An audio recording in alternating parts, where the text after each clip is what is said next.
Hey everybody, welcome to the studio of Carini Arts. We have a little bit more of a serious talk today. Nebraska is here. She wanted to join me. I think she could tell that it's a tough day, so she wanted to be here to show her moral and emotional support.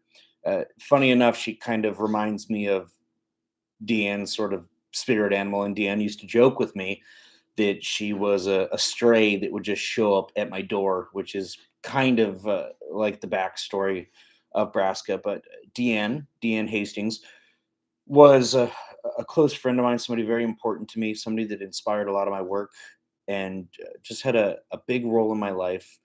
And today, February 27th, would be her birthday. She disappeared on November 4th, 2015, and to date, there have been no clear answers. There has been no resolution. There have just been a lot of questions, and there's been a lot of waiting from those that cared about her, those that loved her. I don't really have a scripted approach or plan for what I'm going to say here. I just wanted to come on and just remind, as my cats are about to have a little hissy fit right now. Yeah, there we go. But I wanted to, that kind of reminds me of Dan too. But I wanted to just come on and share my thoughts and keep her story in the light because it has largely been forgotten. And there are people that have talked about, oh, we want to find answers, we want to help. And people express a lot of interest in doing so, but then it seems to just dissipate or disappear when it's time to take action. Now, I can say that there has been some hope and some promise recently in some new developments that I am aware of, but I cannot share everything that I know due to the sensitive nature of it and efforts that are currently underway. But what I can say is that we are really hoping for people to come forward right now and share any information that they may have, even people that had a history with her, if they could come forward and provide information on her backstory or what they know about her. Even that's helpful at this point with where we are and in terms of the developments. But we're at a point where something actually can be done right now that is really the most promising thing, I think, since the beginning of this. But we're really dependent on people to come forward and share their stories, their testimonies, their information that they may have regarding her and her past and the things and developments leading up to her disappearance on November 4th. So if anybody has any information whatsoever, please, there are sources where you can report the information anonymously.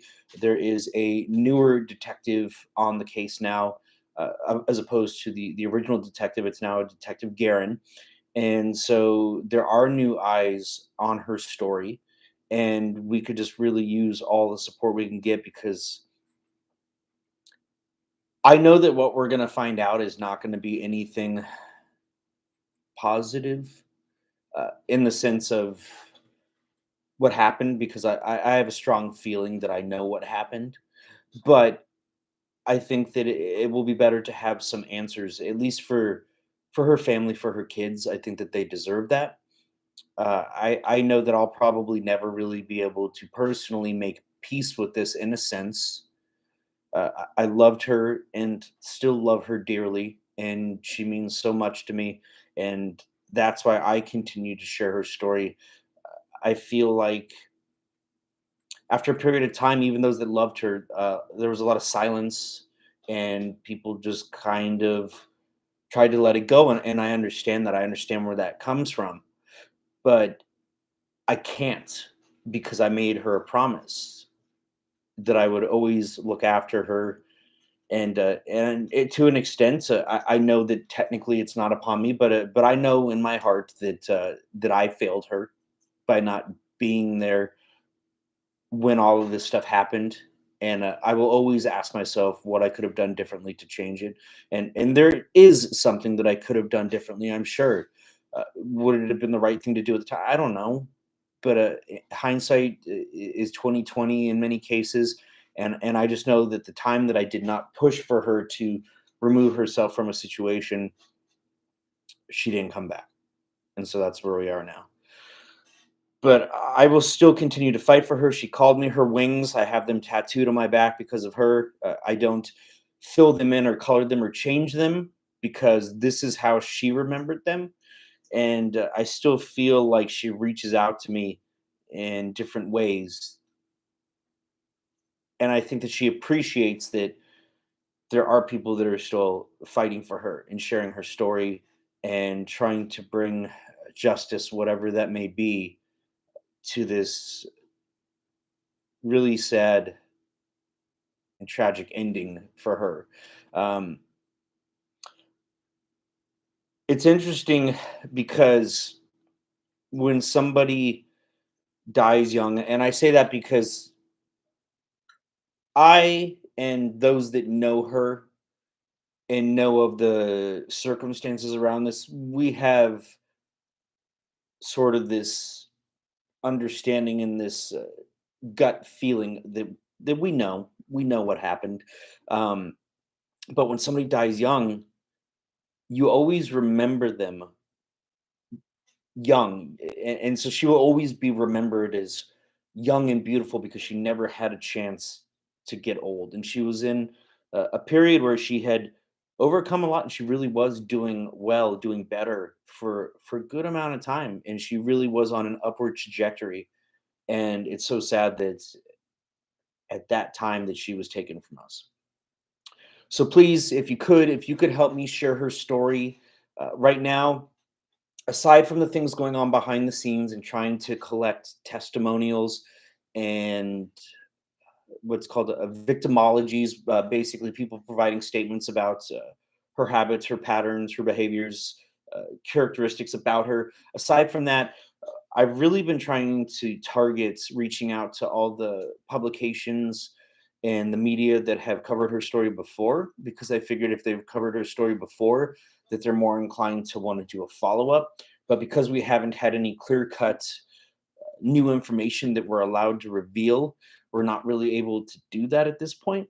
But I've been trying to get in touch with like Unsolved Mysteries, other new podcasts, anyone that can help share her story. I think that getting it into national spotlight would be the best thing we could do, just because when you get that type of momentum, people just put in a little bit more effort, and I feel that she deserves that. So I'm trying to find that, but I'm having some trouble. So if anybody ever wants to take what I have done, what I have written, what I have said, and submit that and help me help her and her family, that would mean a lot to me. So if you could help me get her story out, even if it's just you sharing her story, tagging her story, I just want people to remember her until we can get that, at best, hopefully, at least a little bit of closure so that we can have answers.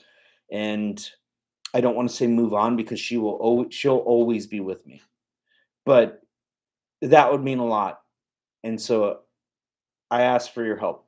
Please help me help Deanne find answers for her family, for her kids, for those that loved her. So you can check out more at kariniarts.com on my blog. I have a few stories that I've written about her. I also do a lot of posts on social media about her.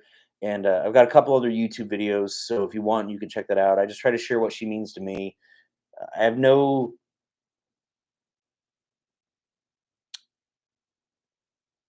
I don't know. I'm uh I'm at a loss because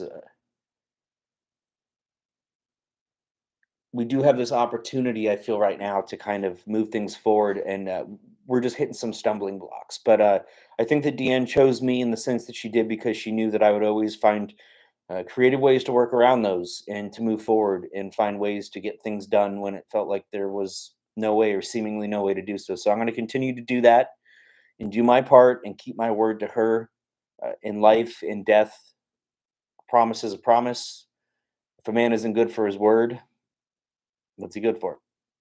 And I gave her my word. So she has it, and I'll continue to do what I promised I would do for her. So have a good day. Would love your help, and I'm gonna go deal with the hissing cats. That I swear it's as if Deanne is you're wreaking her havoc again. So I try to find little bits of light and hope, in the funny memories that I have with her, some of the chaos that we experienced, and that's kind of the best that I can do. So, but I do try to remember the good things too. So, Deanne, happy birthday, and I love you.